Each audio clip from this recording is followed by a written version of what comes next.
Best friend की बात सुन के घबरा जाती है। बोलना बहन, सस्पेंस मत क्रिएट कर। थोड़ी देर चुप रहने के बाद फाइनली उसकी फ्रेंड बोलती है, आशीष भैया का ट्रांसफर होने वाला है, अब वो शायद 15 डेज बाद तुझे नहीं मिलेंगे।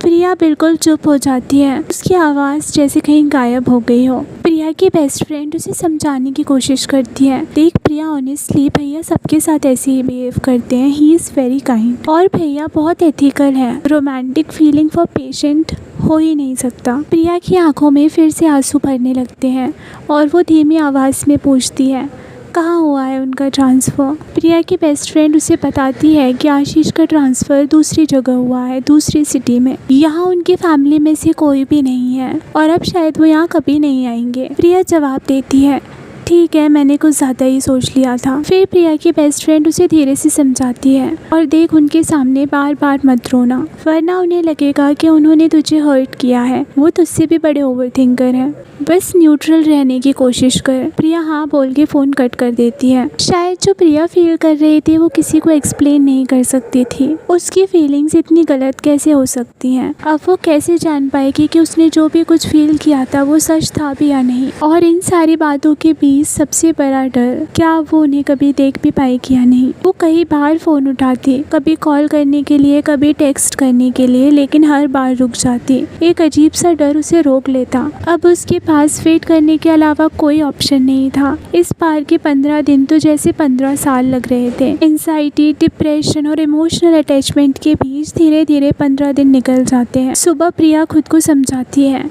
वो मिले या ना मिले डजेंट मैटर, तुम्हें अपनी हेल्थ पर फोकस करना है। लेकिन हॉस्पिटल पहुंचते ही बिना चाहे भी उसकी आंखें आशीष को ढूंढने लगती हैं। वो आसपास देखती हुई सीधा कैबिन की तरफ जाती है, लेकिन कैबिन में कोई भी नहीं था। प्रिया बाहर बैठ के थोड़ी देर वेट करती है। काफ़ी देर होने के बाद फाइनली वो आशीष को हिम्मत करके टेक्स्ट करती है कि आप आज भी अवेलेबल नहीं रहेंगे। सामने से तुरंत रिप्लाई आता है, नहीं प्रिया, मैं आपको एक नंबर शेयर कर रहा हूँ, आज के लिए आप उन्हें दिखवा लेना और जो भी दवाइयाँ हैं वो मुझसे रीचेक करवा लेना। ओके सर जवाब देकर प्रिया फ़ोन की स्क्रीन की तरफ देखने लगती है और उसकी आंखों में फिर से आंसू आ जाते हैं। प्रिया को समझ ही नहीं आ रहा था कि आशीष उसे खुद ट्रांसफ़र के बारे में क्यों नहीं बता रहे हैं। प्रिया दूसरे डॉक्टर से मेडिसिन लेकर घर आ जाती है और तुरंत अपनी बेस्ट फ्रेंड को फ़ोन करती है, यार आशीष आज भी नहीं मिले, क्या सच में उनका ट्रांसफ़र हो गया है? उसकी बेस्ट फ्रेंड उसे इन्फॉर्म करती है कि हाँ सच में उनका ट्रांसफ़र हो गया है, लेकिन तेरे कहने की वजह से मैंने उनसे फिर से पूछा था और उन्होंने बताया कि उन्हें 1 तारीख से ज्वाइन करना है, तो अभी 10 दिन और है। प्रिया फिर से अपने आंसू पोंछते हुए पूछती है, इसका मतलब आज वो हॉस्पिटल आए थे? बेस्ट फ्रेंड का जवाब आता है हाँ। और इतना सुनते ही प्रिया बिना कुछ बोले फ़ोन कट कर देती है। आखिर उसके मन में इतने सवाल हैं, वो किससे जाकर पूछेगी?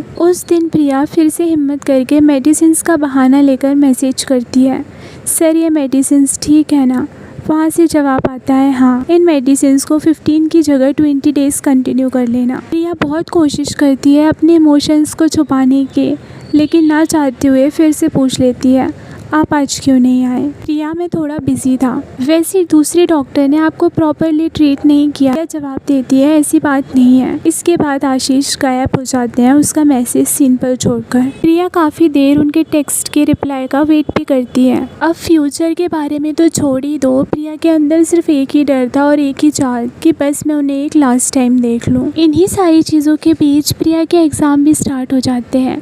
29 को उसका फर्स्ट पेपर होता है। बिना कुछ पढ़ाई करे सुबह बड़ी मुश्किल से उठकर प्रिया एग्ज़ाम के लिए रेडी हो जाती है। तभी उसका फ़ोन रिंग करता है। वो भागकर देखती है, स्क्रीन पर फिर से वही नाम, आशीष। इतना दर्द होने के बाद भी वो नाम काफ़ी था प्रिया के दिल को एक सेकंड के लिए रोकने के लिए। वह तुरंत फ़ोन उठाती है, हेलो। उसकी टूटी हुई आवाज़ शायद आशीष ने भी फील कर ली थी और कुछ सेकंड वो चुप रहते हैं। प्रिया आपका माइग्रेन कैसा है? वहाँ से कोई जवाब नहीं आता। डॉक्टर आशीष कंटिन्यू करते हैं, सॉरी मैं आपको इन्फॉर्म करना भूल गया था, एक्चुअल में मेरा ट्रांसफ़र हो गया है। आज मैं लास्ट टाइम हॉस्पिटल आया हूँ, अगर आप फ्री हो तो आज आ जाओ, मैं आपका केस दूसरे डॉक्टर को एक्सप्लेन कर दूँगा।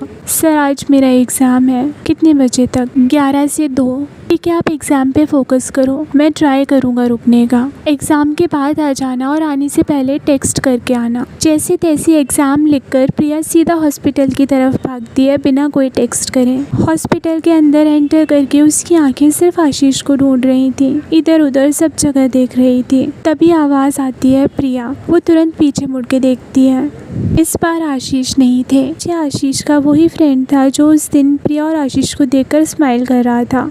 आप प्रिया है ना? प्रिया तुरंत जवाब देती है, हाँ। डॉक्टर आशीष कहाँ है? आशीष का दोस्त धीरे से जवाब देता है, आशीष चले गए। प्रिया एक सेकंड के लिए बिल्कुल स्टिल हो जाती है, जैसे उसने कुछ सुना ही नहीं, जैसे वो भूल गई है कि वो हॉस्पिटल के अंदर है। शायद आशीष का फ्रेंड प्रिया की ये हालत समझ गया, तुरंत उसे इन्फॉर्म करता है। उन्होंने रिजर्वेशन कैंसिल भी करा था और काफ़ी देर से वेट कर रहे हैं। मॉर्निंग से 2:30 पर लास्ट ट्रेन थी, वरना वो और रुक जाते। काफ़ी दिन निकल जाते हैं लेकिन प्रिया वहीं है, आशीष की यादों में। खिड़की के पास बैठी हुई है और सोच रही है कि क्या वो भी मुझे इस तरीके से याद करते होंगे जैसे मैं करती हूँ। और प्रिया और आशीष की स्टोरी यहीं एंड हो जाती है। शायद अब वो कभी नहीं मिलेंगे, और अगर मिलेंगे तो मैं आपको ज़रूर बताऊंगी। आपको ये स्टोरी कैसी लगी कमेंट सेक्शन में ज़रूर बताना, और इसकी एंडिंग आपके अकॉर्डिंग कैसी होनी चाहिए वो भी बताना। और ऐसी इंटरेस्टिंग स्टोरीज़ के लिए चैनल को सब्सक्राइब ज़रूर कर देना।